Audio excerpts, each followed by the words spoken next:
Hi guys, I'm Mods Joe. I'm joined here by Mods Rowley. And we're going to do the first director's commentary for Lord of Vampyrium. We both worked on the project. We're going to take you through it now. We've got some concept art to show, we've got some in-game assets, we can talk about some of the planning that we did.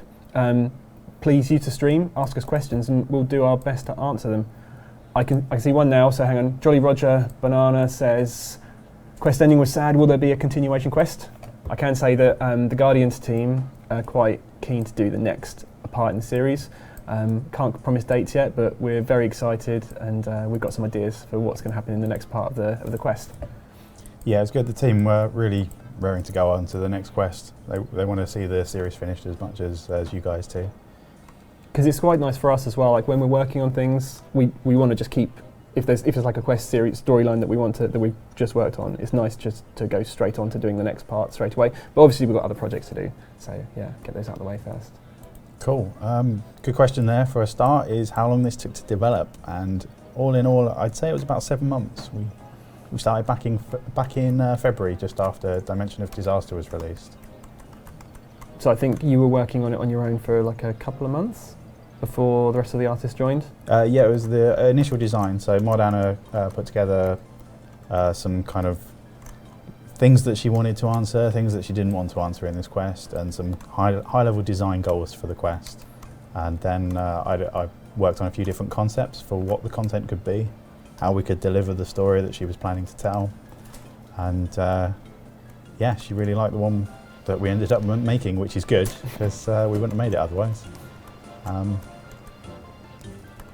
Any other questions? Or I'm just going to start. Yeah, if you start. After the Vampire, so Labour Slip says, after the Vampire series ends, can we finally expect things like Menopause 2?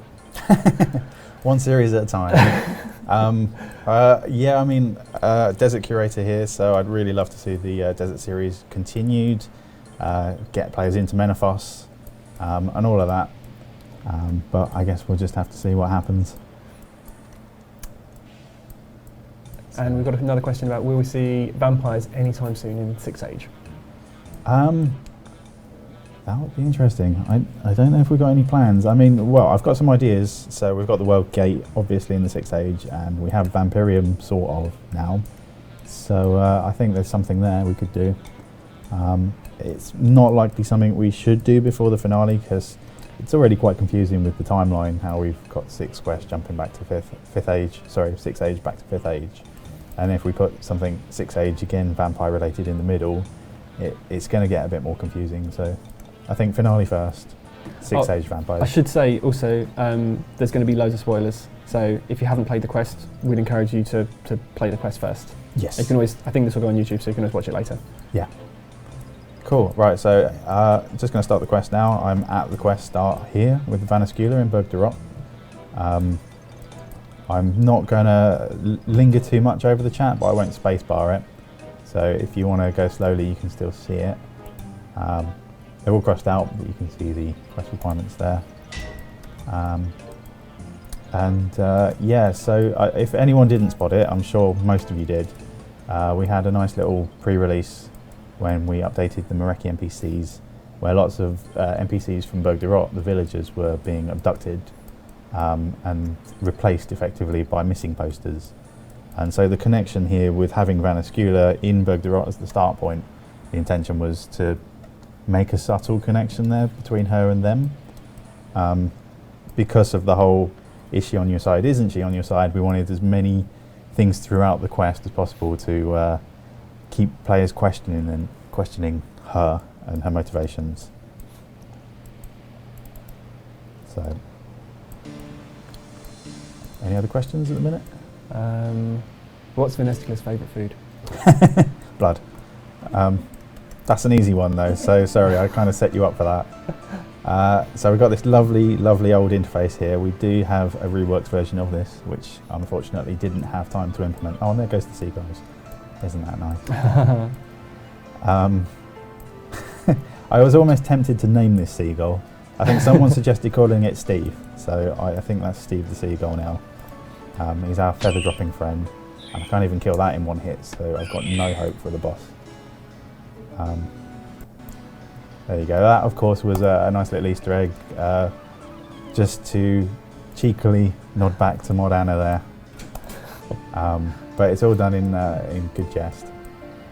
There, Jolly Roger Banana also asks how many Easter eggs have we hidden in the quest. There'll be a few woven in subtly.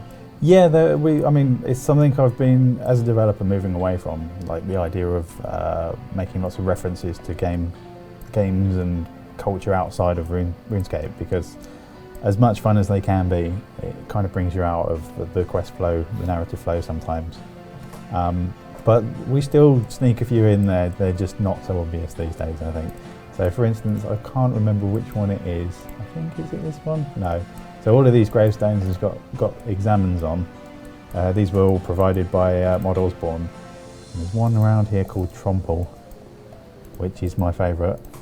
But they're all effectively Iceni graves. So Mod Osborne kind of enforcing a rule here that all Iceni names are effectively just one first name. So they're all a bit like Prince or Sher. And so there's some really great names in here. We cut out a few. There was one called Helvetica, which sounded a bit too much like a font. So we cut a few of them, but there's some references back here to the Tom Church books as well, and some other game content. So that was cool. But yeah, this being the Iceni graveyard, we wanted to bring Safflan back into the fold, into the narrative. He left at the end of 5. So this was probably a nice concept to show. Yeah, so because we had a few ideas for this. Originally, oh hang on, I've been logged out. Wait a sec. Yeah, originally we'd planned to do more things in the graveyard, like you would. Can we switch to my screen?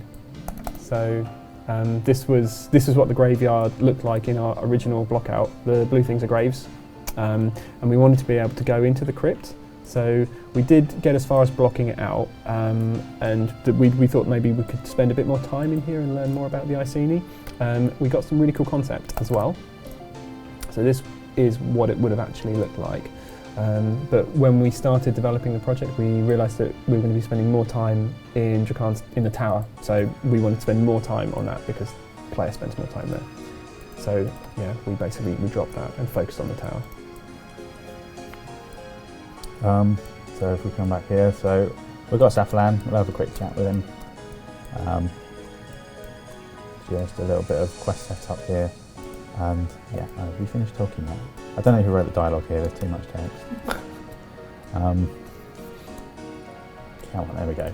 And so we've got the first iteration of this puzzle, but quite obviously this first one is not actually a puzzle. The entire intention behind this one was just to introduce the mechanisms. So originally we didn't even have this kind of off flow, so you could solve it effectively at any orientation. So we had to put this in to kind of as a guide to show how to get to the final state that solves the puzzle. And so this is just showing off the interactions. We did have a lot of issues with this, getting it working smoothly. And even still, there's kind of, it's quite difficult to sometimes pick the ring that you want to rotate. But it mostly works. I'll just finish this off. Cool. There we go, open up the crypt. So this is where you would have gone inside, like Joe just showed the concept of.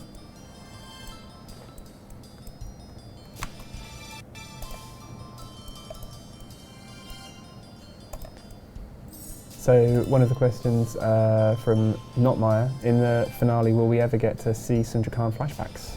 I'd like to know more about him and his story. Well, we're happy that he's kind of been well received as a character. There's always room for things like flashbacks.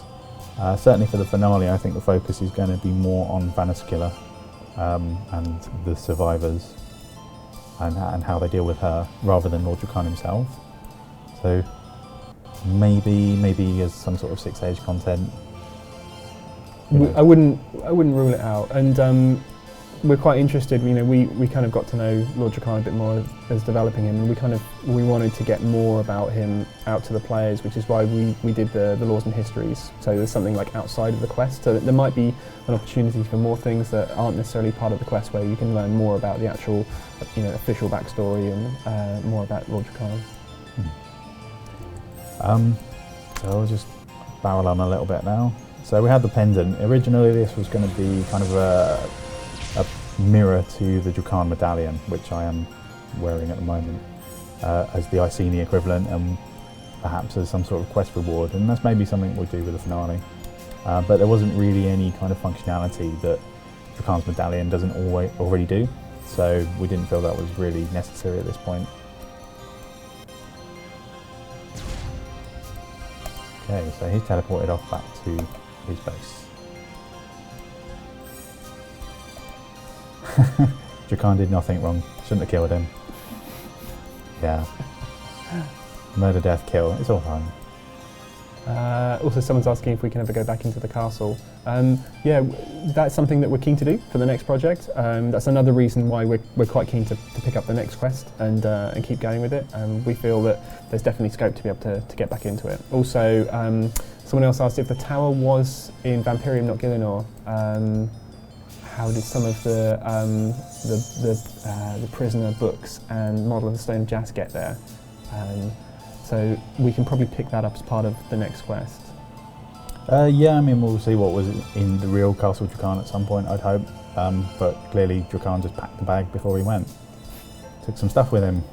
As part of his character development, he's you know, he's a literature buff. He likes his books, he likes to write. That's established in the laws and histories on the website. It's a bit sad really, but he also likes horticulture. He's got that little tree in his bedroom and stuff. It's a bit weird. But yeah. And so this arriving now at the Sanguinesti base, and it's meant to be a bit odd straight away that you've got members of the other cell. They're already here, so it's clearly something's a bit off. And we wanted to, you know, have to show some vampires in this base at some point, I think, as part of the story. So best do it before everybody's dead. So graphically, we feel maybe these maps are a bit old. We could probably do a better job of them now, but we thought more important to spend time on all of the new content, like the tower, than to spend time updating an old area. But maybe for the next project we can update these.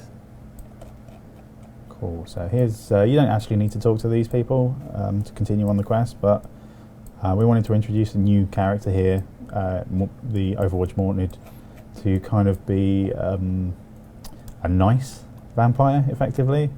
She's quite friendly to you. She doesn't ever really insult you like Vanascula does.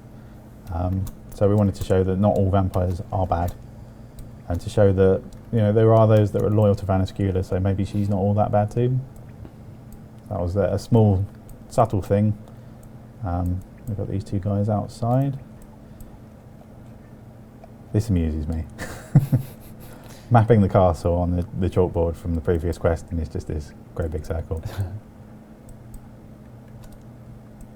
So, got some more concept art we can show. Maybe start talking about the castle. So yeah, I mean, for the environment team, the tower was the big thing for us, both interior and the exterior. We broke it into two projects. I'll show the first bit of so this is one of the very, very, very early bits of concept art that we got, where the concept team just basically had some ideas of what the tower could be. The idea is more of making it more organic and sort of more like a kind of making it alien, more like a kind of termite mound. I really like this bit of concept, but then they developed it further, which is really cool. This was when possibly there could have been multiple towers. So in the final quest, you're going into different bedrooms. In the original design, you would possibly be going into separate towers. We couldn't really figure out a good teleport mechanic that would kind of make sense. That why doesn't the player just use that teleport mechanic to get onto the roof or get to the ground? So we've kept it as just one big tower. I think it's better for it. But this was our inspiration for starting to build the castle. We've got another piece of concept art. We blocked it out. You'll love this. This is great. So yeah. So job done. For some Ship reason, we couldn't just launch that. So this was like where we wanted it to be, and we bulldozed the other towers. And then we gave this to the concept artist, and then they produced this one here. So, and then this was our inspiration for taking it into the game, and then building actually I'll show you in Maphead. Building the final map. So it's quite dark, but what I'll do is, well, if I just change the lighting. So this is with the final lighting applied, but if I change the fog depth and bring everything up, then you can kind of see how it's made. Obviously we didn't make a top because the player won't get the camera that high, and then you'll only really be able to walk around in this section here. So and then obviously you can see it from all around the edge there. But this was we knew the player wouldn't spend too much time right up close, so we spent more time on developing the top of the tower and all of the props inside. So we can move on to talking about. Should we get through and actually get to the front of the tower? Yeah, I'm not quite there yet. Sorry, I'm still spam clicking through chat. There was what was it? There was there was also the Return to Canethus book. The cover art on that was one of the inspirations behind some of this concept too. We wanted to capture some of that feel. And also, Mods Stew updated the cutscene from the earlier Mireki quest when you are mapping the castles, and moved the cutscene to in front of that entrance there. So I don't know if players can get back to that still, but in the beta, but you can certainly go back up on the walls and have an explore from the top. Someone, Spacious Name says, what program do you make the environments in? So we use our in-house world building tool, which we call Maphead, and then we also use 3D Studio Max. So that's basically our main modeling tool. We do have an in-house modeler as well, but basically everything starts as a max model. Let me just move this around. So this is an example of like one of the chunks of the wall, and so we build things in chunks and then clip them together like a big sort of Lego kit. So that's just an example. I'll load some of the other props as we go through the project. Okay, so I've gone to the Columbarium, managed to get the Mireki here. It's nice to see, all of them together before their ultimate demise. So one of the things we wanted to capture from the previous quests, especially branches, is that pretty much at every point in the quest, every time you make progress, there is some different dialogue on these characters, because they're quite bit parts effectively, so they don't really have much in the way of personality, and there's only so much you can do within the span of a quest with so many characters.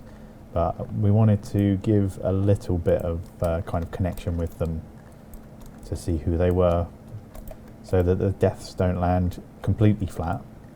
I'm not sure if we could have, we'd have had to do more in previous quests, I think, to really get the player caring about them.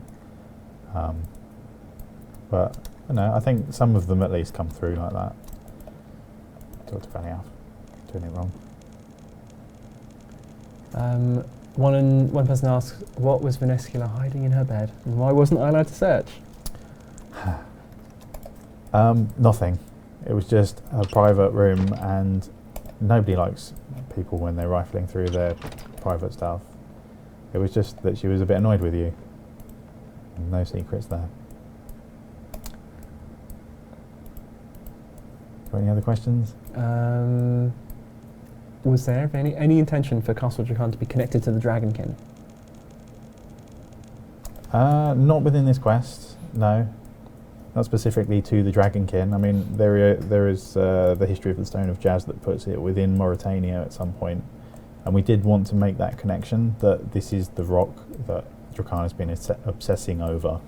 But it's not a huge deal, so we didn't want to draw a huge amount of attention to it. Oh. Relief is going to charge me, isn't he now? He's going to scam me. So this was quite a late bug we found, is that at certain save states you could get the bundle of Via uniforms out of the chest, give them to Veliath, and then before he'd give you yours, he'd ask you for money. It was a bit cheap like that. And he's going to do the same now, isn't he? One of the questions, why is it called a vampiric seal? Oh, the puzzle. Because it was created by vampires, it's kind of like a lock on things that they don't want you to access. We do have, I think, some of the original concept art for the puzzle, although I might not have copied it. I don't think it's here.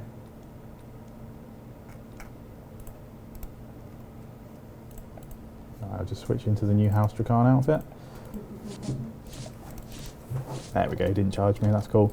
No, it's another one.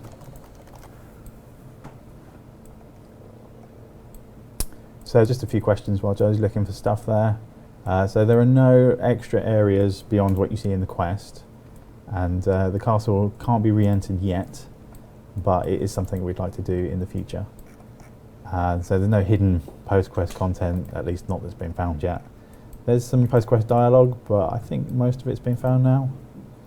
Also, the concept of the two towers, being twins, and the fact that there's still the tower in Gielinor to explore as well, is something that we kind of feel that would be. There's a lot that we can still explore. Right, so I'm just about to head to the roof. So Cool. oh yeah, I always do that too. Never remember to put my weapons away.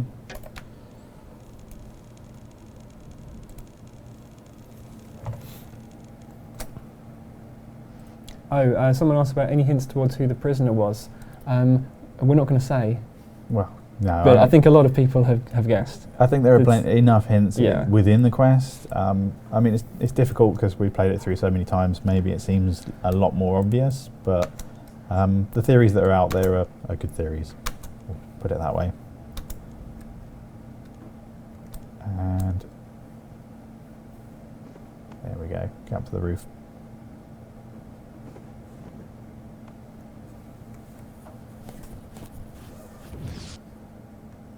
Cool. We could show off Joe's Skybox here a bit first, I think. So we wanted to do something, I guess, a bit different. Like for the Skybox, we wanted to show that the player was up high, but we realised there's limitations with the current Java client in that you don't have the draw distances of the NXT client. But we kind of thought, well, we know we're launching this before players can see more of the new client. So this is I guess it's slightly a hacky way of doing it. You can see the environment, but it's infinitely far away and you can never get close to it. But we kind of figured if the player's just at the top of a tower, this is okay. And we just wanted the player to feel like they're up high and exposed, and it's maybe a bit cold, and then we can just focus on all of the poly geometry, because all of the Skybox is just a simple texture. It's quite cheap. It's not very expensive for the engine, and it means all of the polygons and the animations can be spent on all of the things that the player's interacting with, and specifically for the boss fight. It was really important as well for like our min-spec testing to make sure that it was not processor intensive, because obviously we've got a Skybox in the boss fight too. And we need to do as much as we can there to help people out with the lag. And we added things like the pylons, like can we flip back to my screen? Thanks. So like here, this was an original example of what we could possibly do, like for the puzzles, maybe having more shards. The puzzles would be there, the shards would be connected, blocking the way into the crypt. But as we developed, we felt that wasn't really necessary. But let's talk about the top of the tower. So yeah, the top of the tower. Again, it started off like that, so super simple. And for a while, the quest was sort of in this state where we were just standing on top of a cylinder with the Skybox stolen from the RuneSpan, and we just kind of said, well, this is roughly this is how big the area needs to be. We want to be able to talk to different people. It needs to be big enough for the boss fight. And we weren't even sure where the portal was going to be. But the concept is like the grating in the middle.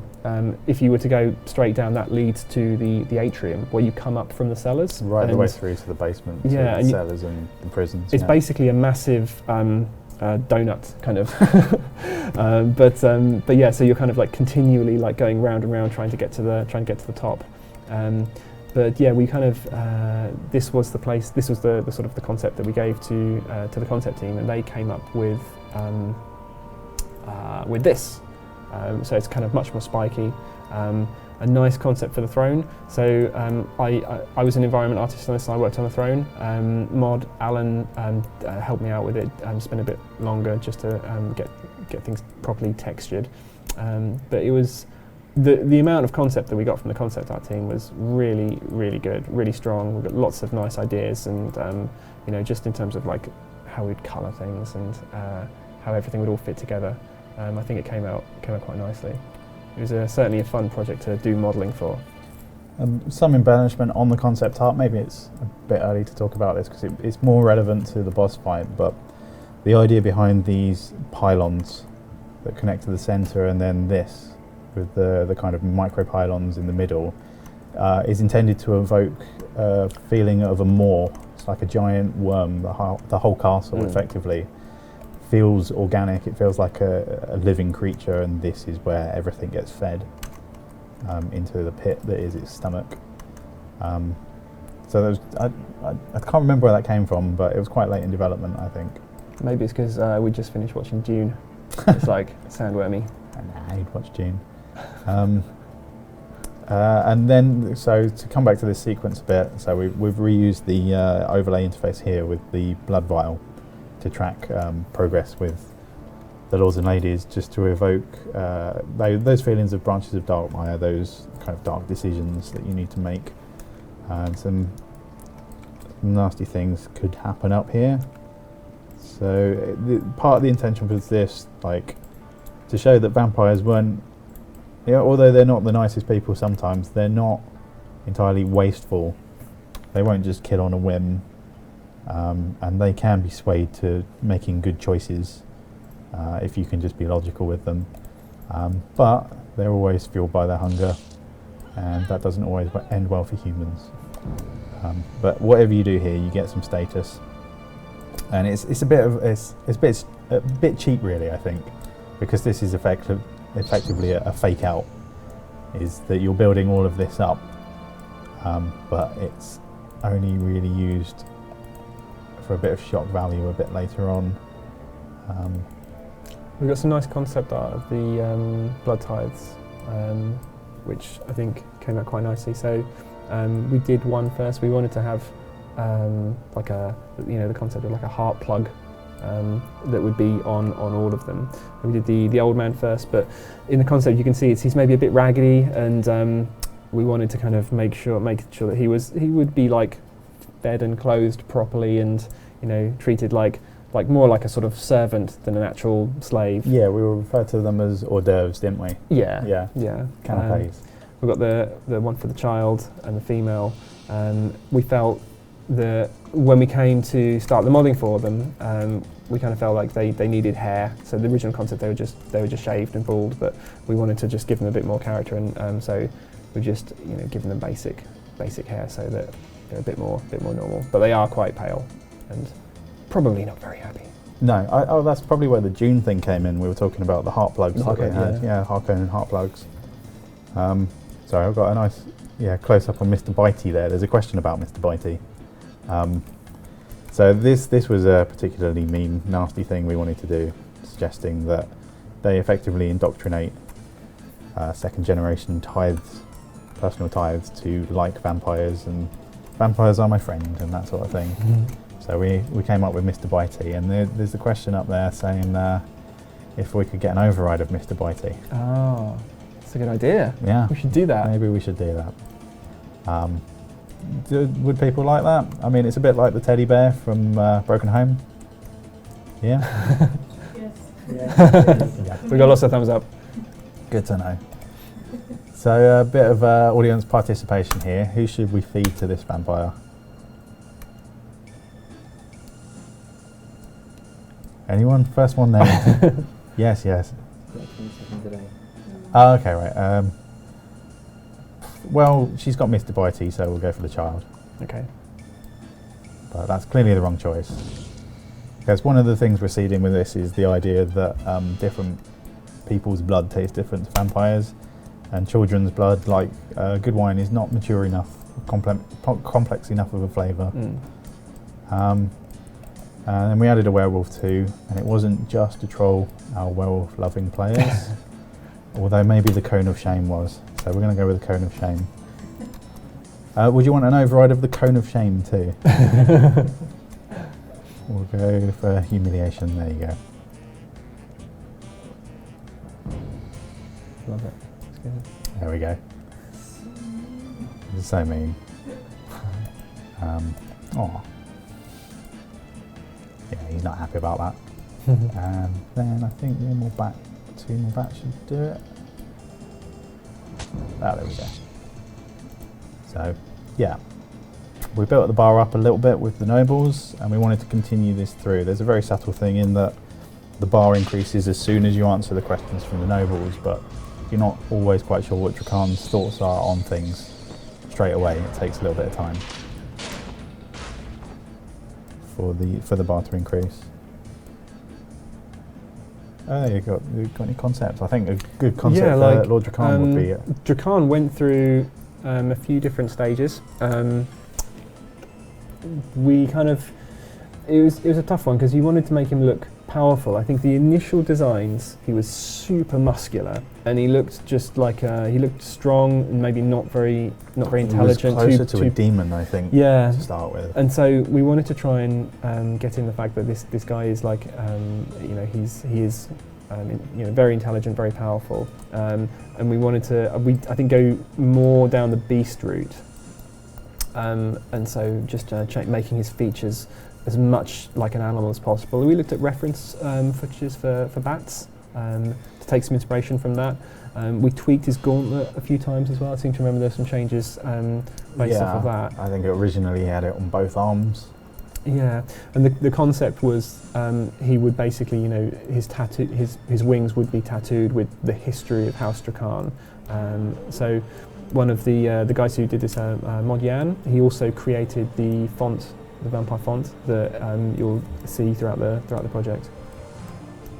Yeah, the alphabet. Yeah, which there is a font available. Well, not available for. Sorry, we've got a nice font of it somewhere.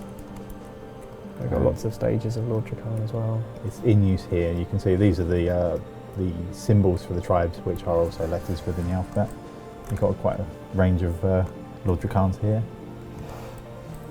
Yeah, so there's various poses. I mean, if I was to search for all of the different configs we've created, there's quite a lot of Lord Drakan in his different states, disarmed, dead, exhausted, dead with various stages of spears. But these are the kind of the main different ones. So that we've got the flying versions, the walking versions, and then injured, and then with various implements. You're missing one. There's one on the end that you've got, which also has the blade taken out. Spoilers. Yeah, I didn't include the last one. Yeah. But yeah, so those are all the different stages that he'll go through. Cool. So let's progress with the quest a bit. We've got any other questions up there? Usually with big quests like this, the MTX team usually releases some form of outfit. Why is there a vampire outfit? First off, we like the wings so much and the tattoos that we just wanted that as reward. We wanted to give that to players just for completing the quest. Mm-hmm. And luckily we were able to do that. But I think if there's a desire to see some vampire outfits on Solomon's, then that's a question for the MTX team. I think they'd be happy for you to tell them that.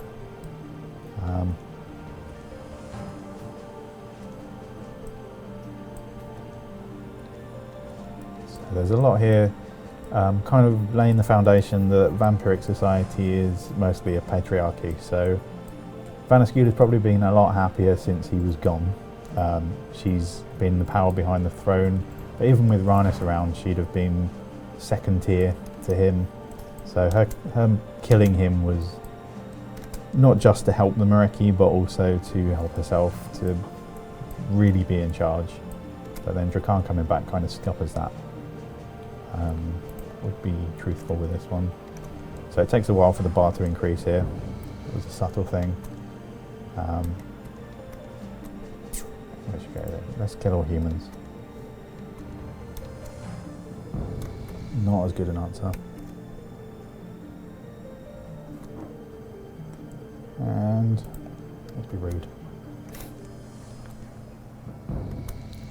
It's perhaps too subtle for its own good, but then the main point of this was the whole draining effect. When you're outed, you've been through all of these quests, especially branches where you're building up your reputation and then just in an instant it's gone.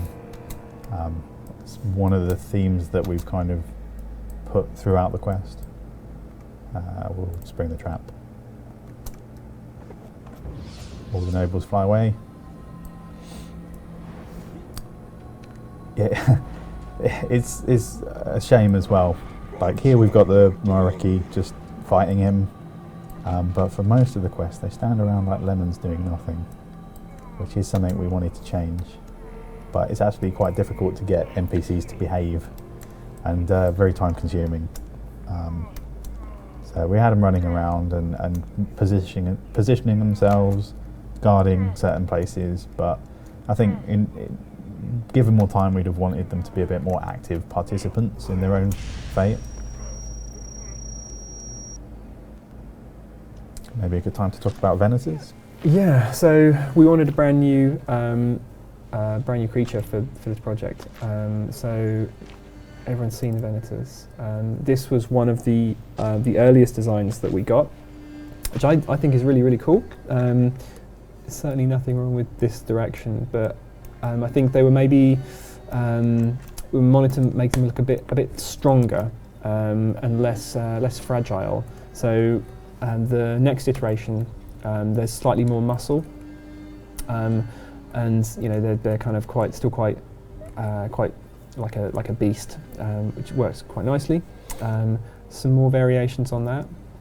It's quite cool, just like working on variations of the face and sort of the bone structure, which is I think came out really well. This is the near final one. Not sure why that's there, but basically we've got some just direction from the concept artist to Mod Demo, who created this, from different variants of the head. We've got a few different variants, I think, in the project. With I think this was triggered by the kind of creation of the different tribes and the backstory, and then we started to have a bit of variation in individualism in the Venators there. So this is the final one, and then you can see if we look in here about this is the actual final in-game mesh here. You can see there's just a few different variants, just so it's not all exactly the same model. It's quite nice. So these were modelled by Mod Demo, who also modelled Drakan. Well, and everything that you see here. So we updated the Mikey as well as part of this project. Bit of seagull on the end there. Yeah, the seagull. Yeah. Took you know ages. what? I don't think Demo did do that. Oh, okay. I could be wrong.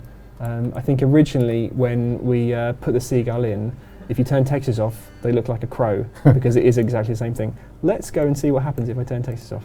So you're telling me seagulls are crows? Yeah, oh no. They are, yeah. Crows in disguise. Yeah, but yeah. So or it might be the other way around. It might have been crows. Oh, okay. Crows were seagulls. Yeah. Yeah. But yeah, Damo did everything here as well as all of the inventory drops. So that was quite a lot of work for him. So a question there on the stream, where the name Venator came from. Venator is Latin for hunter. So we were trying to get a connection there with Zaros and the vampires. Even though he's not a follower of Zaros anymore, it's still inflected like some of the decisions and the naming that they had, and it's still a language that they've adopted as a race. Mm-hmm. And before you go further, I'll just say we can keep going, but the sort of the motif for the tower, there's lots of circles. Circles all everywhere. Yeah. So it turns out that making things in RuneScape perfectly circular is actually incredibly difficult, and we probably could have got 2 towers if they were square. But yeah, we wanted it to be, we wanted to really be like a new place that people hadn't seen before. And we felt it was worth it. part of it was to immediately give an alien feel. I mean, I think the only real circular environment we have is the Dominion Tower. But even then, that's kind of a bit of a cheat. It's not proper circles in terms of environment mapping. So yeah, every map score was quite a challenge for us. I mean, I can quickly show again through the blockouts that we did. If we sort of go back to the start, we had like the crypt, the tower, the top of the tower, and then we kind of broken down. This was our grey box phase where we were designing the quest, trying to work out what actually what fits and how long the player would spend in each section. So this is an example of this is basically just a max model that Mod Alex worked on. So we are basically where my cursor is. That's where the player is right now. They come out, they can see the rest of the crypt. They've got to have another puzzle, free Venescula. And so that's the grey box for the dungeon, and we've done them for the cellar, for the courtyard, for the other levels. And this is how we start for the windows. Yeah. The windows. We'll come on to the windows later. But the idea is that once we've got a quest and we know what's going to happen in the story, this is the next phase where we just mock it up in terms of grey boxes to say like how big are these, how big do these need to be, and is there enough things to do in all of the areas. And this is the phase of the project where we can kind of squash and stretch the project to make sure that it's like the right the right length for us. And then these grey boxes will basically be the basis of when we finally do our final meshes. Cool, so I think we should press on a little bit. So this is probably the most ridiculously easy prison to escape from ever. You just touch the doors, give a little bit of blood, and then they open. This is entirely intentional, part of the narrative. The idea being that this place is not meant to contain you, it's just meant to bleed you, effectively, like the start of a hunt. It gives Jukam your scent effectively. He knows when you've escaped. And it's meant to induce a feeling of false hope, which is something that we touch on for the taste of blood later on. So, lots of biting. People are asking to go straight to the windows. The windows are really exciting, aren't they? They're great. Let's go there. We'll get there soon. Doors first, then windows. Got to escape. We did have quite a lot of window puns in the team. No, you had a lot of window puns. I had some. And Mortar. Mod Mortar. Yes. He's very good at puns. Man, these things are horrible. I hate these like single person I forget what they're called. What, like an Iron Maiden? Yeah, they've got a specific name. I've done it up, haven't I? There we go. But they're quite nasty. There we go. I don't know who actually opens these podcasts. It's very strange.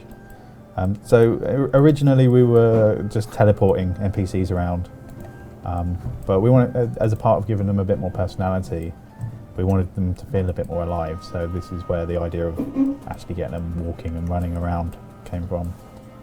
We don't do too much of that because it is a lot to wrangle. In fact, throughout development, I was very much happier when we killed off an NPC because it was one fewer NPC to try to wrangle in script. So that was nice. So the first proper iteration of the puzzle, the secret being just to go inside out or outside in and get it all lined up. That one solves itself effectively. We wanted the first one to be relatively easy. A few small points, you can see all the symbols in here. So that's where Venescula was, so that is a Drakan symbol, and these did match all of the Vyres, including these dead ones. So there's lots of subtle detail within the environment. That's mostly from Mod Alex. Mod Alex does that did a lot. Virtually the entire of the inside of the tower. He did a fantastic job. I worked on the exterior ones and the skyboxes. Close Who's up in there, Steve? Question mark. And you know, it's a very small thing again, but Vanascula, she doesn't run, she walks. She's too important to run. That caused some issues. Yeah, who is in the oubliette? I don't know. No idea who that could be. Okay, so there we go, let's go upstairs. So you're actually on your mod account, so you could teleport, and you could, but we're not going to. No. I'll pick up the pace a little bit though. So here we are, this is basement 1, this is the cellars. We'll go in the... Yeah, we weren't sure if the meat was too gory. See if I can find the original concept. I mean, basically for this project we felt that there are a lot of things that we might be pushing things too much, like especially the death. I think the Kale's death anim. Yeah, we did have to get that checked. Yeah. We were pushing it too far. And yeah, we didn't want to like offend anyone, but yeah, like the amount of blood here for the butcher's table. So the idea, this isn't actually like humans or Venatus. This is just like indigenous meat, like I guess a kind of deer-based animal, like on Vampyrium. Yeah, we're thinking a humanoid, but deer type animal, possibly sapient. Yeah. So here is kind of like our first clue to say like you're not really on Gilinor anymore, and we kind of wanted the players to. We really wanted the whole reveal of being on Vampyrium to be like a good surprise, but to try and like put in some hints early on, and this was one of the first ones that we did. Yep. I'll move on to the tithing puzzle. This is where you're given the book, which talks about nothing because it's stored. Come on, there we go. So the first time you operate one of these, you'll get Vanascula again walking in. The book telling you about the different clans that formed House Dracan, tribes, sorry, not clans, and how they effectively farmed blood, and how that's linked to emotion. So let's see if I can do this first time. Just remember the order.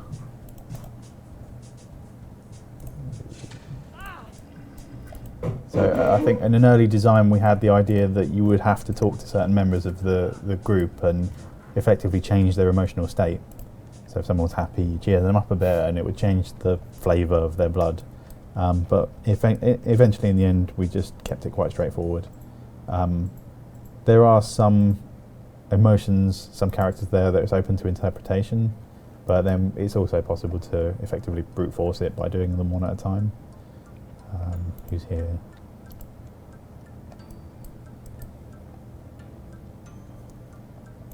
And again, the escape is it's causing you blood loss, weakening you further. Poor Maffy there.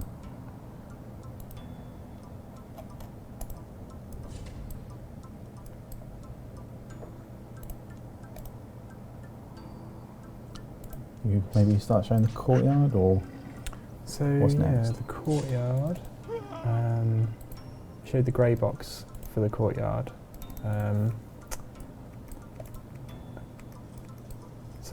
This is just something. This was one of the early bits of mood art that we got for the interior of the tower.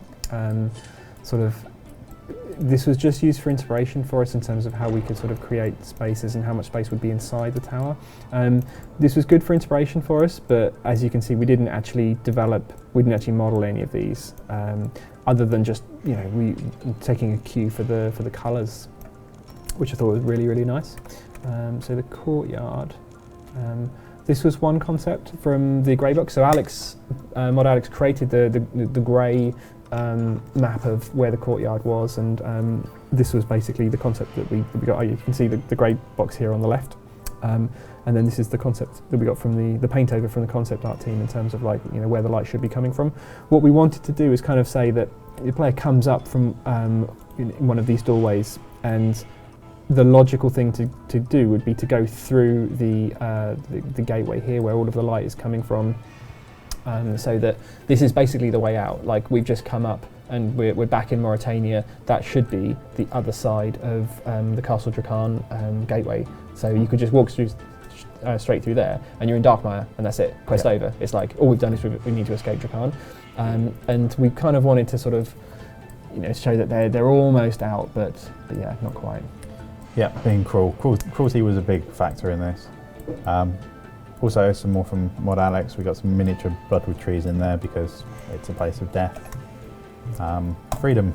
Oh no.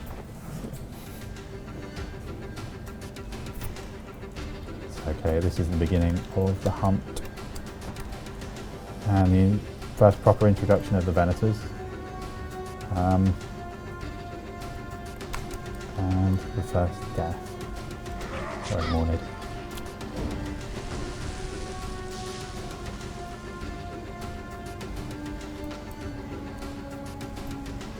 So there's a question there in the chat about how this portal is affected by the Edicts of Guthics. It's not.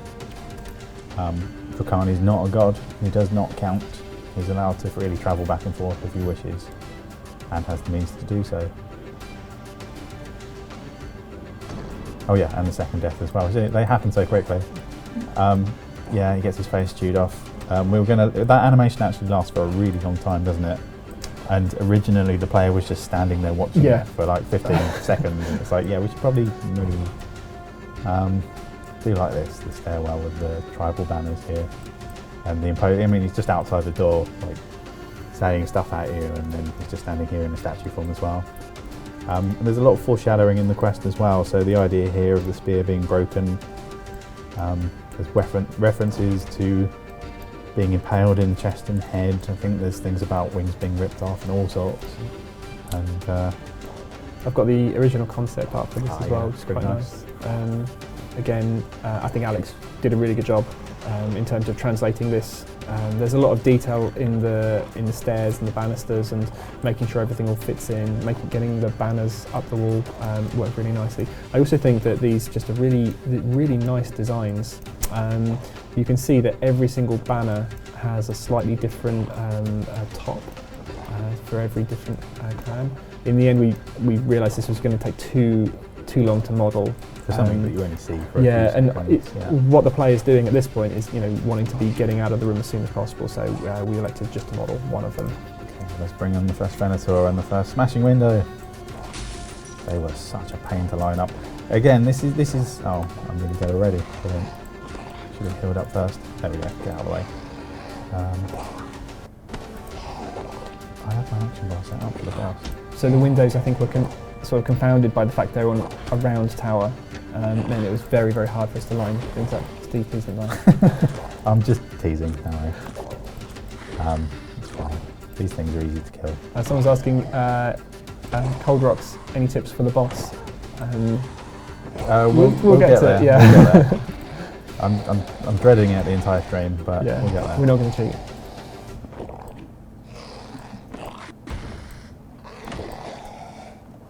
Okay. Yeah, no, it was a factor of the environment being circular, that every single window is an individual. I mean, they're all using the same models, but they're individually mapped at slightly different angles, and then all of the animations for them needed ever so slight tweaks. It was not a fun job for Mod Rowley. Yeah. And that's partly why I gave it to Mod Rowley. He did an awesome job. Yeah. So we chased off the first Venator. Let's leg it upstairs. So the hunt being well and truly on now, so everything is under pressure. So there's an immediate time pressure. There is actually time to block all of these windows. It's very close.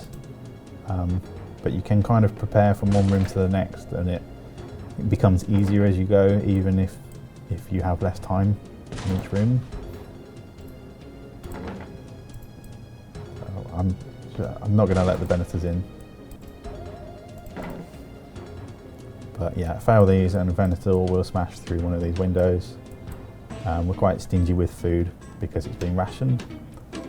Or at least, and right now I'm hammering Radagad in the back of the head, which is a bug I didn't quite get around to fixing. Oh well, poor Radagad.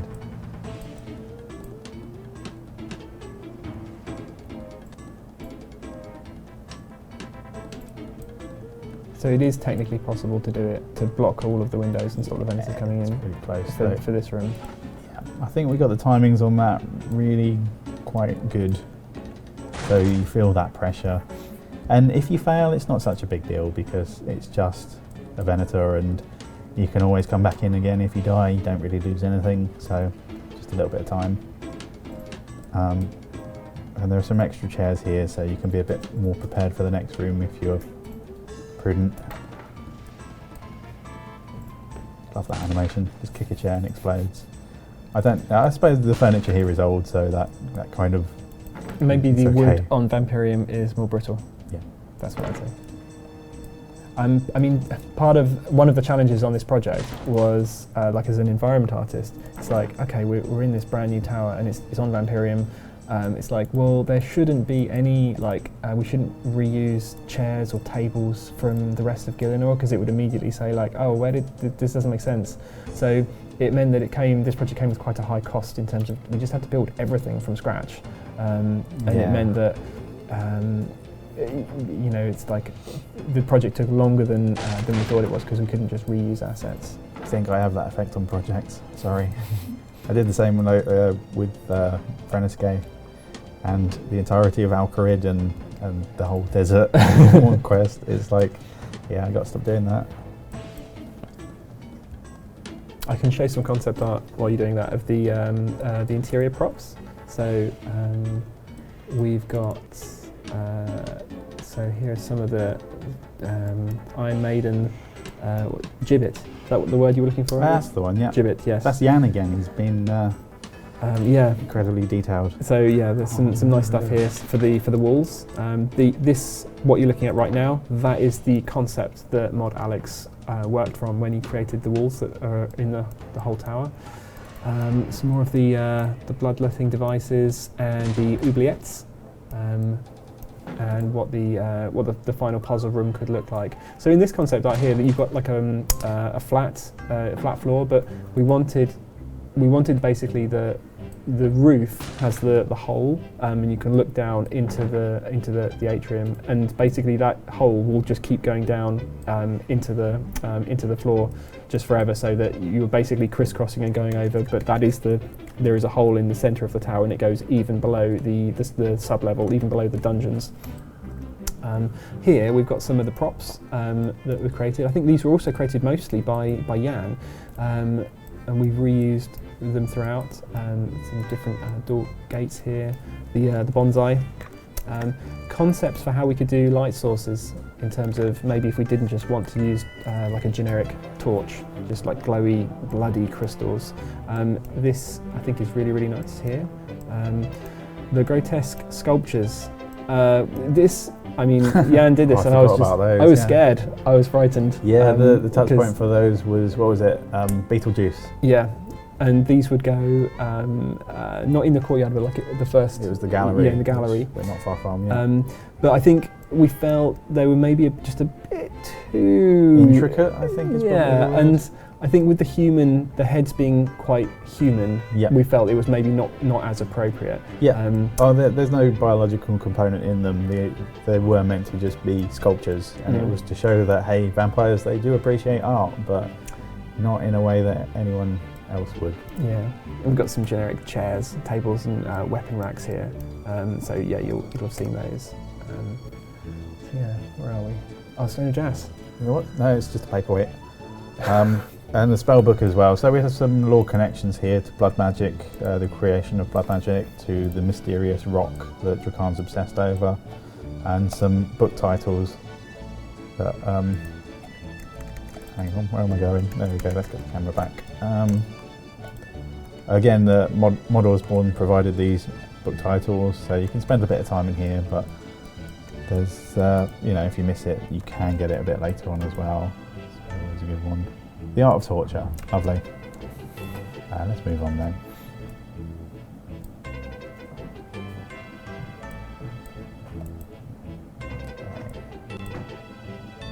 Into the dining room next. There we go. This is the first big circular window, too big to barricade, so we'll get the dining room in front of it, because we can't barricade that normally. What was your original idea for this? For the vampire at the table? I think I was being a bit pretentious really, with the idea that the food being on the table is actually reversed in this regard, and the food is around the table. And Mechatus just got chucked out the window, by the way, if anyone missed that. Yeah, maybe it's a bit laboured. A bit on the nose, I don't know.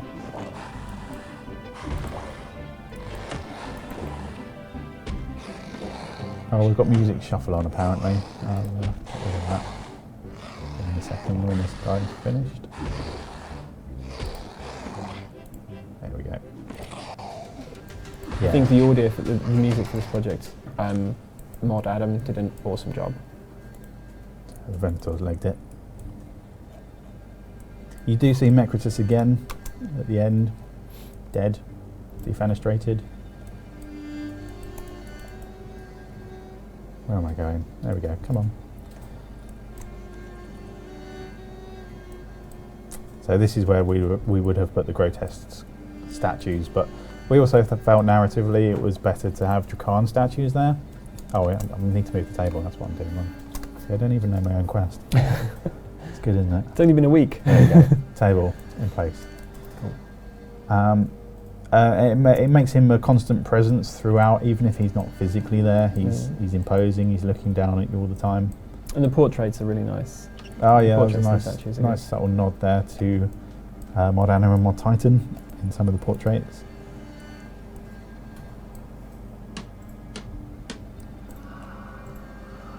And I've already got all my barricading stuff. She's still walking.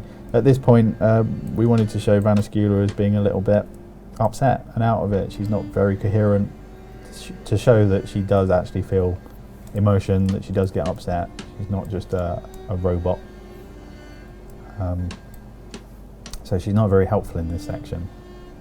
Much like the Marecchia standing around like lemons, like I said, not helping. And let's go for this number 3 puzzle. So this one is a slight escalation because both of the linked rings turn the same direction, which actually makes it harder. But the setup is slightly easier than the final puzzle. And the trick is just to... I did the modelling for these, and it was quite a fiddle to get all of the different pieces all stacked on top of each other and all separately operable together. Again, the roundness, it's an extra layer of complexity.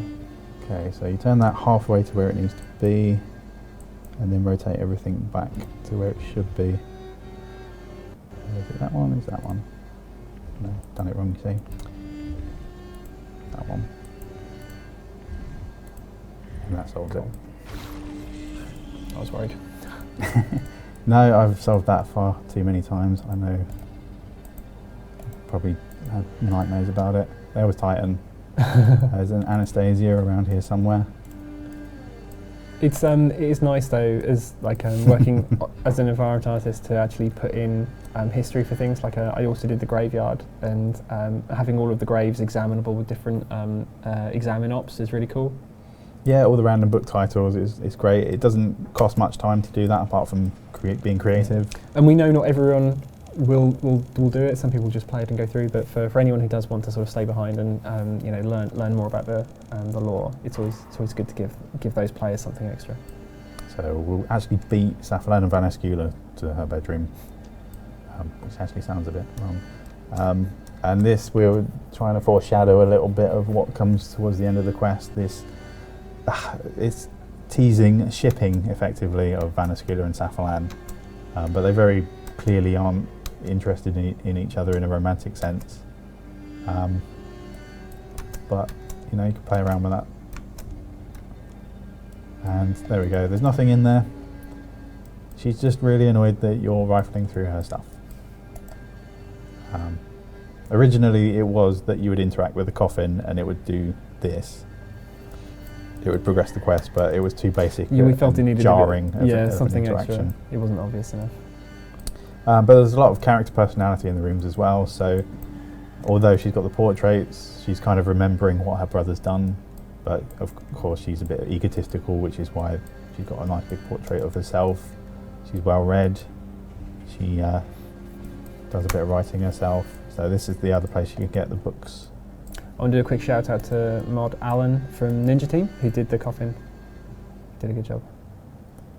We'll pop along to Rhanis's room, which again gives some indication of his character as being cruel. He's got some gibbets in his bedroom, which is again is just a little bit weird.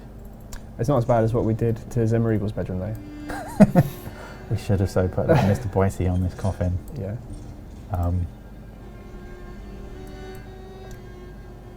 We had some, not bugs so much, but because there were different states for characters, and at this point Ivan gets injured, we'd sometimes forget to reset the VAR that tracks that, and he'd be injured through the entire quest, and it's quite amusing, just lagging behind everybody else, just being left behind.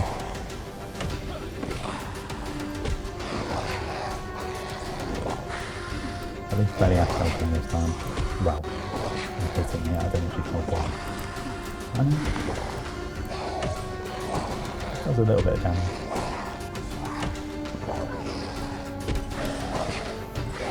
Do you have any concept art? We do have some concept art for the bedroom. Well, I think that's my folder. There we go.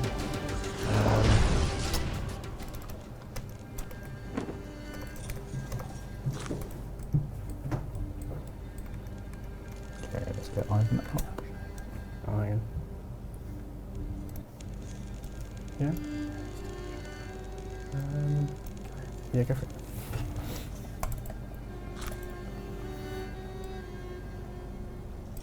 So why doesn't Veliaf use his fist like he does in Aid of the Mareki? I thought he used a sickle in there now. It's probably been updated since you last played it. But the Blisterwood sickles were a new reward from this quest. The sickle is the iconic symbol of the Mareki, so it made sense the leaders used sickles. And we wanted to give everybody weapons, because up to this point they haven't really had any effective weapons. But even given the weapons, they're still pretty useless. So some stuff in Drakarn's bedroom here. We've got, he's clearly into stuffing animals as well, with his old pet Budveld there. We've got this mini cutting of the Blisterwood tree, which it does actually say is not moving, so suggesting that you can't actually supplant that tree and put it somewhere else. But clearly he's tried. I didn't even know this got put in until like close to release, but there's Lord Gryzy's head.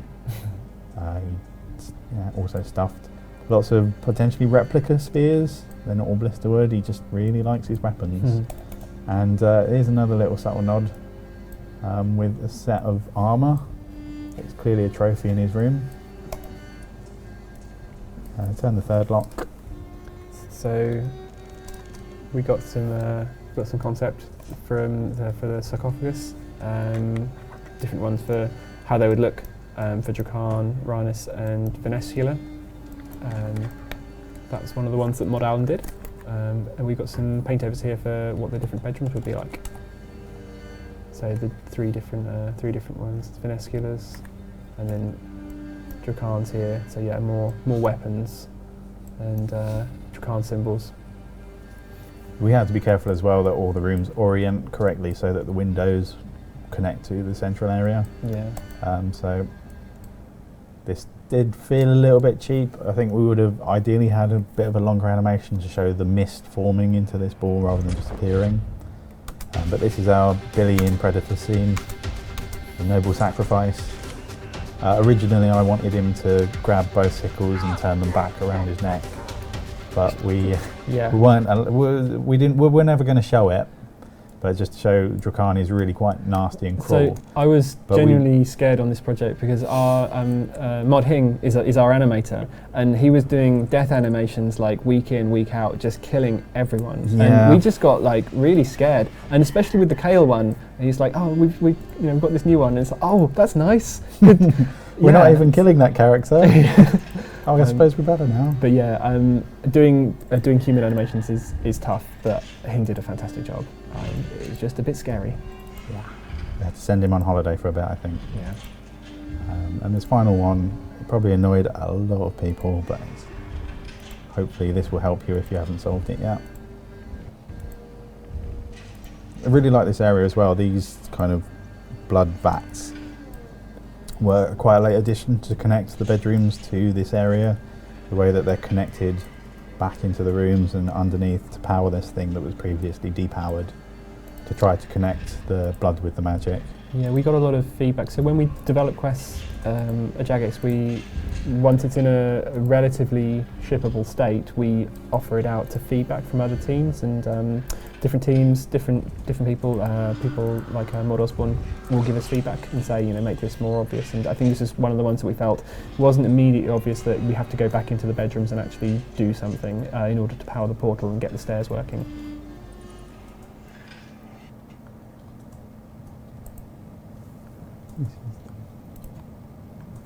So yeah, the right action bar. There we go. Because we're up to the roof now. Yeah, this is one of the big things for me, like how we would do the how we would actually make it look like another planet. So I did something a bit crazy. I worked in another program called Unity, where I just basically built Vampyrium. And then we used some clever scripts to basically convert these into a skybox.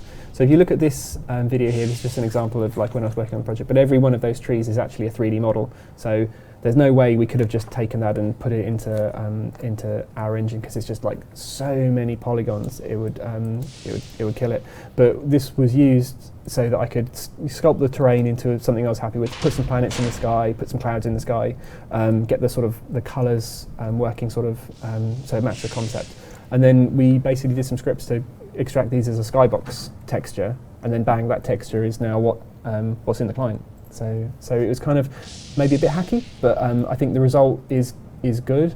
If we wanted to go back and change it, and basically if we wanted to have more things set in Vampyrium as part of a future project, then it would be easy for us to do it. I think there was an earlier question on the stream as well, saying so pretty much skyboxes are just images, but yeah, is that not always the case for all skyboxes? So you can do skyboxes a few different ways. You could just hand paint them in Photoshop, and we've got some skybox templates where you could basically make a single image and paint some clouds, and some of our skyboxes in RuneScape are actually done that way.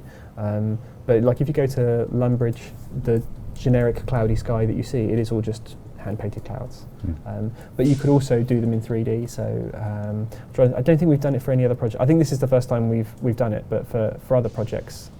So for the Tusker skybox, that space scene is I think a 3D model, and then we capture the sort of up, down, left, right, and translate those images into a texture, and then wrap that into a sky cube, and then that's basically what the players see.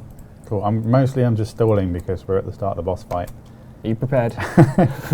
Well, when Ivan's hobbled off, yeah, we'll get Drakan down. There he is. I do like that when the music cuts to silence and you hear the slam as he lands on the grating. It's kind of like punctuation. So yeah, the hunt is over now. It's like we're ready to start the fight. Good luck. Yeah, don't laugh too much when I die.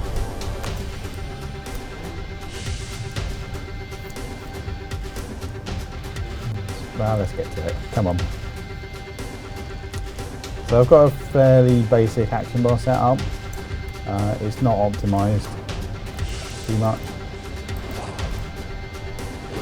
Got a few telling things, useful things on there. Maybe it'll help. I did have 500 blisterwood, 5 corpses burned, so if you don't have that and you're struggling, then maybe that's a good thing to do, because that extra little bit of damage really does help. Probably most people don't even get hit by him here. This is a shame. We wanted him to be a bit more of a presence in the first phase, and he will knock you back and stun you. He really should have been targeting players a little bit more first, maybe dropping some blood bombs earlier on here. But this whole first phase is just a warm-up for him. It's meant to be a bit cathartic because the Venators have been hassling you all the way so far, and you've not even been able to kill one of them yet. So finally you can actually kill one. If you use anything that multi-hits, any group attacks, and you aggro the others, then they will probably kill you pretty quickly. But solo, they're really pretty weak.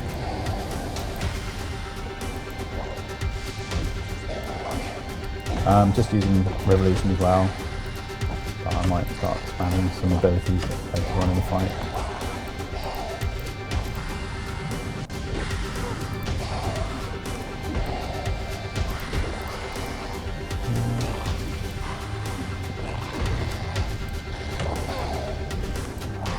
I'm just using the action bar that I had set up.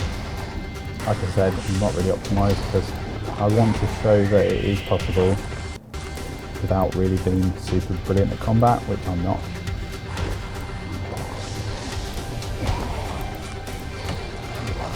Right, you don't all have to watch quietly, you can keep talking while I do this. In fact, that's probably a good idea. I'm trying to think if there's anything else to show. I think that's probably all the concept art. But if you want me to cut, you want to cut away, then you can give yourself some help. No, I'm bound not to cheat. If I die, I die. Someone's asking if we're Zamorakians. No, we don't exactly follow our characters in a theological sense. They're just characters. There he goes.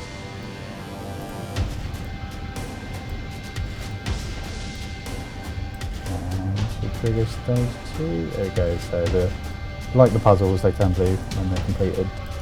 I think this went through a few revisions in terms of what Climax was doing. Like, yeah, it wasn't immediately obvious at the start. So adding making something with the bigger pylons and adding the mini pylons was something that in feedback we felt should be developed further.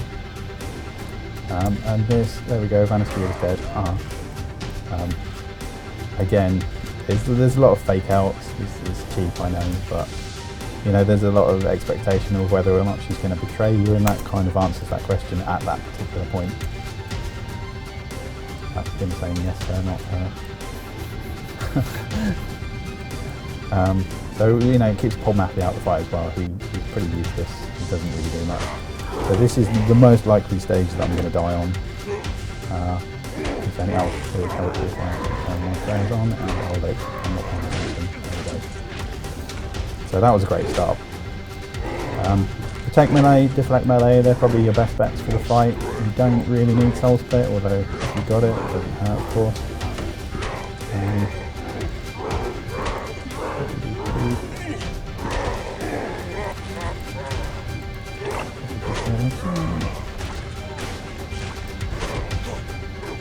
How did this change in balancing? Yeah, quite a lot. I think we skewed it easier than I would have ideally liked. Vampyrium was a hard fight in Miracle 5, and he should feel hard, but I mean, one of the things, we were going for more of a narrative effect with him, with multiple stages, the fact that he just doesn't give up, the fact that he's mercilessly killing people left, right and centre. He needed to feel powerful, especially because of what we do to him.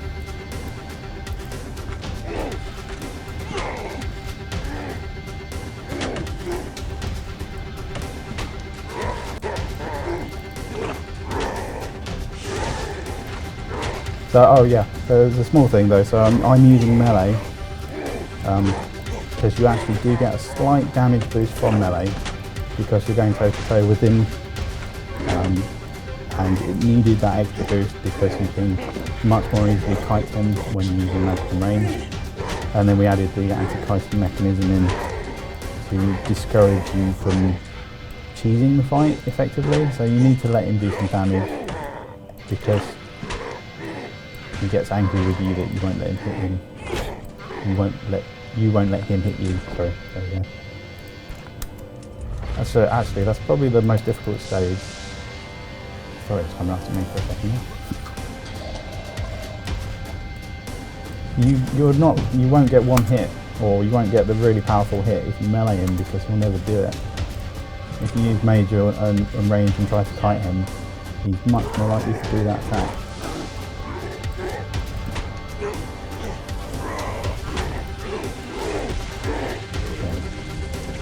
Safalone using his IC powers there, blocking the darkness. Oh yeah, Vitida's dead. I missed it.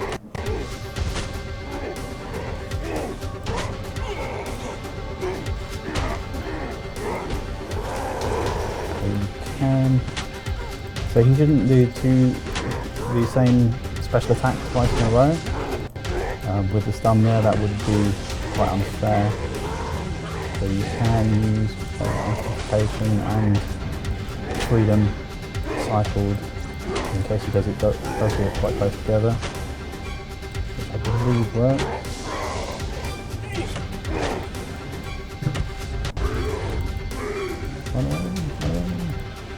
So there is time here to use regenerate if you really want to, but I prefer to try and keep hold of the adrenaline, although I should have been a bit closer there. If you let that attack get you, it does a hell of a lot of damage that ramps up the more you let him hit you.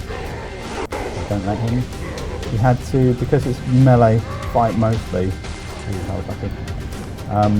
we kind of cheat a little bit and we move Safalone around like that, so he's not always standing in the same place, so it's not that easy to just stand in one place and tank everything. We did have an earlier mechanic we were going to do where when he did that wing flap at the end of the roof, you'd kind of go off the edge of the roof and have to climb back up, spam click, kind of like Virago, but we decided not to do that in the end. It kind of does enough as it is for a quest boss. So we can move that. There we go. And a small point here, so the way this grating opens up was meant to mimic like the mouth of a leech, which was setting this whole more effect. Yeah. Originally it was just going to slide back like a disc or something, I don't remember what we were planning to do to start with. So a question there about the Avandis flail. It's made, because we've got certain weapon categories now, we have to try to stick to them. To give it its own unique one would require bespoke animations effectively just for that one weapon, which is not really economical, I suppose you'd say. Originally here, Polmafi was going to get curb stomps and Drakan was just going to land on him and squash him underfoot, but you know, let's keep him alive maybe. Bit of mystery there, although that could have been a better animation to be fair. And the idea is we're ramping up a bit, Mareki proving themselves useless once more, just unconscious. Although Ivan still manages to pray for you and give you food, which is great. That was a bit of last minute balancing, just so we could scale the fight as we needed to in terms of difficulty. So we always knew where players were effectively in terms of what they had.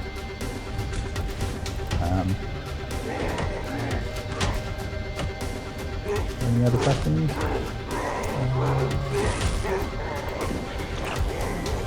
Something on Sunspear. Yeah, is Sunspear affected by the flail experience? I don't believe it is now, not yet, because there's no real need for it, because level 7 Blisterwood is perfectly fine for taking care of Bylords and Ladies. We really do need to add a high-level vampire mob that makes it necessary to add that. It's something we want to do, I think. We want to turn Sunspear into kind of an interesting reward for the rest of the series. That's too late, never mind. And Drakan. Someone asking about why no more voice-acted quests. I will say that, about voice. It is nice. We have used some voice in this quest. Do you want to mention that? Yeah, no, go for it. I can't remember exactly who did it, but we have the deaths of the Mikey are actually from members of the dev team, which is quite fun to film.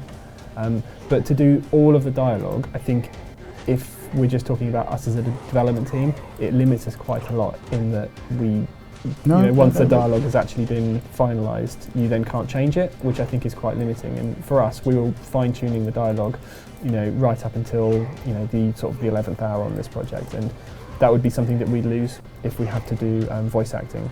Yeah, I've done it again. I remember we changed the kind of final, after this part, like Vanascula's speech quite a bit, just to get the tone right. Like Yeah. it was doing its job, but we want to be able to, you know, be free to flex the tone and make sure it's conveying the right thing. And that's something that can only come about after you've had, you know, playtests from lots of people, and lots of people are giving you feedback. It was originally a little bit out of character, and I'm not really doing very well here, actually.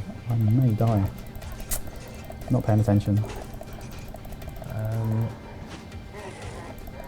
So someone asked, could we allow us to turn Sunspear back into a spear using blisterwood? That is partially my plan, yes. So maybe, we'll see. Okay. It needs to be restored, and I'm going to die here. It's going to be, yeah, I'm worried. Sorry, I've lost concentration. Trying to answer questions. Mod tally. Yeah. Well, you know, fair enough. That's Blame me for that. So there's no offhand Sunspear because it's a unique weapon. The intention was that you would use an offhand sickle, just because, again, that's the Mareki's signature weapon. And there isn't really a need for dual wield tier 75 against vampires. Right, I'll pay attention this time. Oh, and that's probably a reason as well. Didn't have my curses on.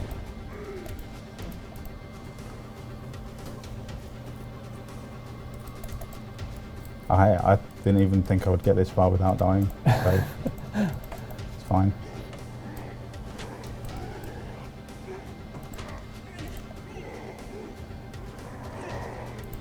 Oh, I should have let that cool down first, never mind.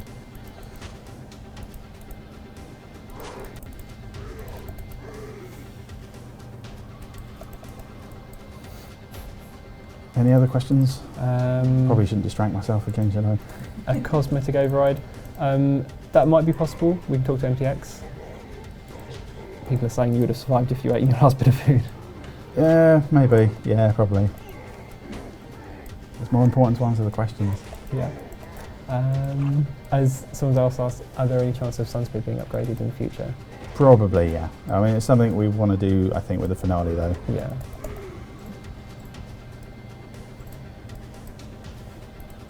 And there's a very good reason for that, for holding back on that.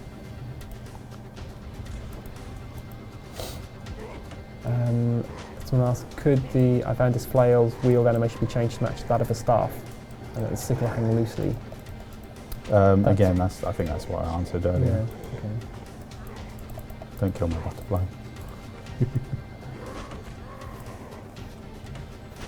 I probably didn't need to do that. I'm just messing around now. Trying not to do the telegraphing attack that he does. Will Drakan ever Yeah, be just- refightable in Dominion Tower? I hope so, at some point. I think it's good to save up a bunch of quest bosses before you do that sort of thing and have one big update that's lots of bosses. Oh, just teasing him now.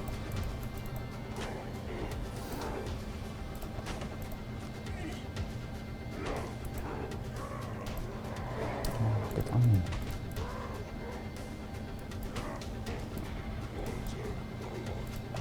Put it on the action bar too.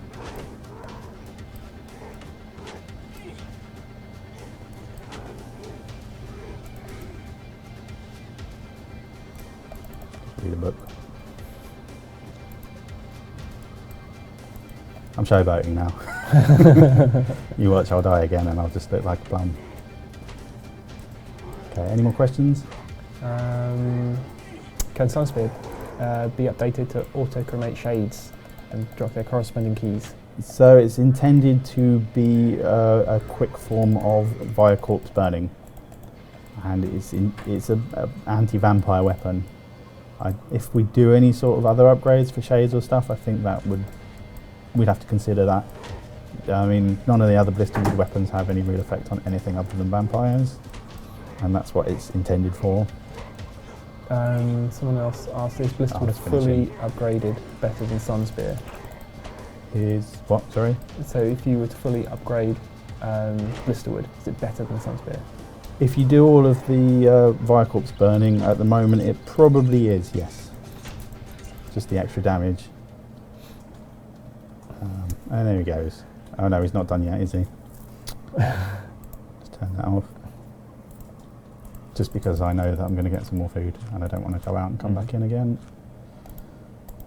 So this is part of him, again, showing off his character and that he's just relentless, and to give Vaniscula a bit of a triumphant return. There she goes. There she is. Just died already. And this whole foreshadowing of the wing ripping, the impaling chest, the broken spear, and to show that he just is relentless. He just keeps coming at you. So if you manage to get this far, so the 2 blood drops there, immediately just trying to suggest that you should not stay in one place, you should run. This is the only real part where you need to be kiting him.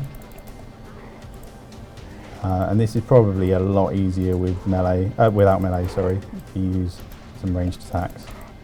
And I'm probably spamming and kiting more than I need to be, but I'm just trying to show off a little. I'm not trying to show off, I'm just trying to show off what he's doing, and players who are having trouble with him, like I am. So originally, I think here he had 50,000 health again, but we thought, yeah, clearly he's got to be at least a bit wounded now. He's had his wings ripped off. He actually, no, he's dead yet. So if you let him build up, he does a really nasty, powerful attack, and his damage builds up. If you just go toe to toe with him too much as well, so you do need to run around there. And here we go, the broken spear as foreshadowed. And it's really quite heavy, so I don't know how you can actually wield it as a sword. It's a bit strange, but it kind of works. There's a good question. Any estimated time frame for the final quest? Yes, there is an estimated time frame for the final quest. Good to know. Yeah.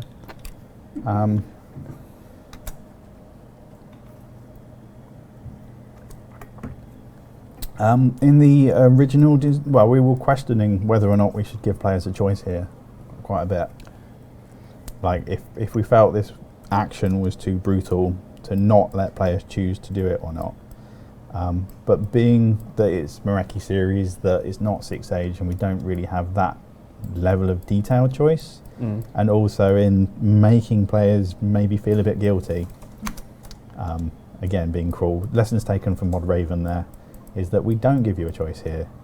And it was a conscious decision to do that, and some people won't like that. And that's partly why we did it, I think, is to make you reflect on your brutality, because that's not nice. That's really quite mean. But then the teeth close, the portal goes, everyone stands up, Ivan hobbles along eventually. Oh no, maybe he doesn't. There he goes. We can have a nice close-up on Drakan here, I think. Just use our debug cam. Just have a hello. It's lovely. I like that shot. Yeah. But yeah, there goes Drakan. How are we doing for time? Well, I think we're about 3 minutes over. Okay. But we can wrap it up. So the idea of Vaniscula being evil, I'm not convinced personally.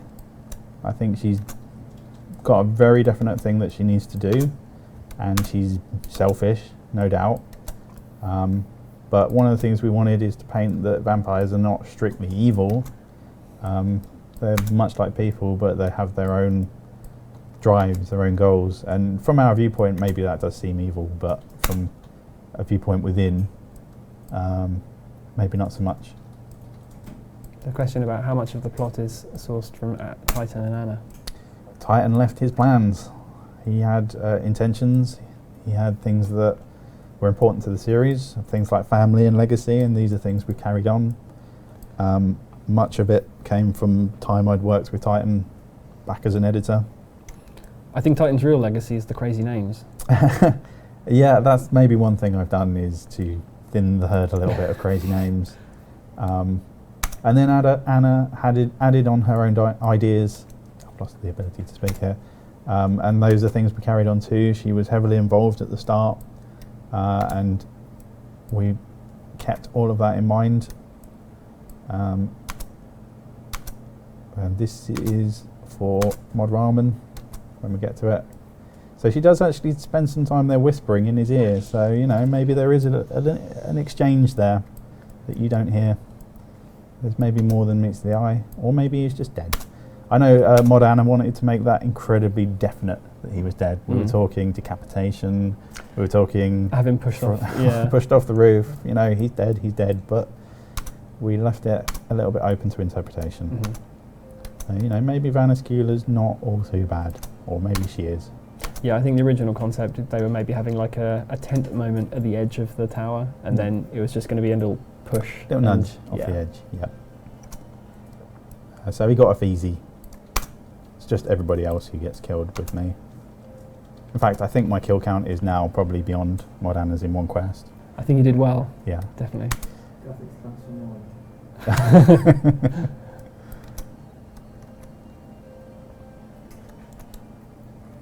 I think we're nearly there. And she goes away with the body, but she needs him for the heme alchemy to convert other vampires. So, yep. And these two go back to base, and you go and retrieve the blade. That's great. There's a shipwreck guy there saying about the way she raises her leg. Yeah, that was really nice, because when Hing first showed us that animation, we were looking at the the leg, and it was like, oh, that's kind of quite. Oh my God, what's she doing? Yeah, it's kind of like a really innocent kind of kiss type thing, moving in a bit of subtlety there. But yeah, no, she bites him, and then we break. This is what I meant by people would be broken. It's Veliath who gets broken effectively. He's a little bit upset. And some more reveals here, which we'll just skip through.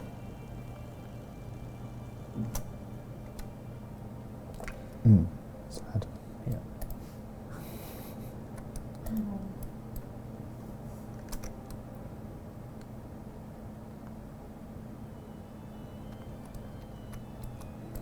Again, from the chat, someone's asked about Zaros and Vanascula. I think Zaros would be quite interested in her, as she's powerful, she's determined, she's raised herself up beyond the limitations of a patriarchal society. But I don't think she's too fussed about gods in general. She just wants to save her race. I'm going to tally to Varrock for time.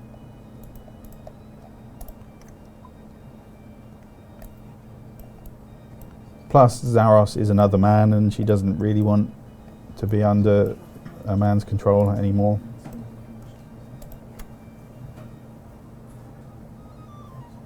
There we go, bit of rolled.